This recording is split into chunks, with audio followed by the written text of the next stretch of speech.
Sigurisht se kujdesi Muhamedit a.s. në këtë sferë, në këtë fushë, ishte shumë i veçantë, ishte një kujdes permanent që i dërguari Allahut a.s. gjatë këtij procesi, po flasim për procesin e edukimit, për këtë proces pedagogjik, i dërguari a.s.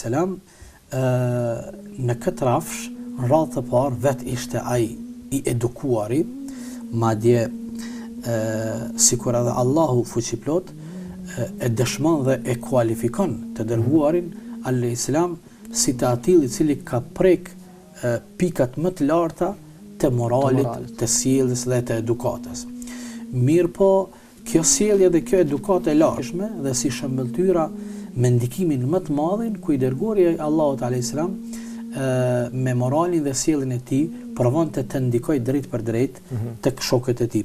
Sigurisht se kur ne analizojmë veprimtarinë e të dërguarit ton, paqja dhe shpëtimi i Zotit qofshin mbi të, qoftë në periudhën 30 vjeçare në Mekë, po pastaj edhe vazhdimsinë e këtij misioni në Medinë, e shohim qartë dhe fuqishëm këtë kujdes të pejgamberit ton a.s. në lidhje me moralin dhe edukatën. Për shembull, transmeton Abdullah ibn Abbas radiallahu anhuma një ngjarje kur Abu Dharri radiallahu anhu, i cili ishte ende pa pranuar Islamin, kishte dëgjuar Abu Dharri se ka dalë njëri në Mekë i cili po thret në një besim të ri.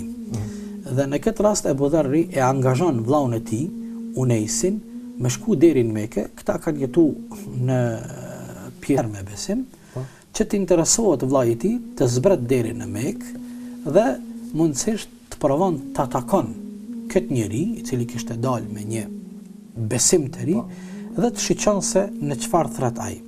Dhe është interesante kur ka ardhur vllau i Abu Dharrit dhe e ka taku pejgamberin dhe kur e ka pa drejt për drejt me pejgamberin, kur është kthy, shiqani si e ka përshkruar tek vllau i tij, tek Abu Dharri, thotë rashari bishari, çfarë dy përshkrime ka. Thotë thirrja e tij është interesante. Thirrja e tij ishte e koncentruar në përsosin e moralit. Këtë e vrejti që në fillim. Dhe fjalët e tij nuk ishin thjesht fjalë poezie. E ka pas për qëllim fjalët e Kuranit, famlar, domethënë, nga se poezia ka qenë mjaft e hapur dhe prezente në shoqërinë arabe. Dhe pothuajse të gjithë kanë pas një sens dhe një shije përballë poezisë. Domethënë kanë ditë me e dallu, veshja e tyre ka ditë me e dallu poezinë, madje edhe me vlerësu cila është poezi stilit të lartë. Mirë po, ajo që ka neve po na intereson në emisionin ton, i thot Unaisi, vllaut të tij Abu Dharrit, i cili e pranon Islamin para Abu Dharrit. E pranon Islam, thot ai po thret në përsosshmërinë e moralit. Do thot sheqani sa rëndësi të madhe i ka kushtuar pejgamberi sa që në ditët e para të thirrjes së tij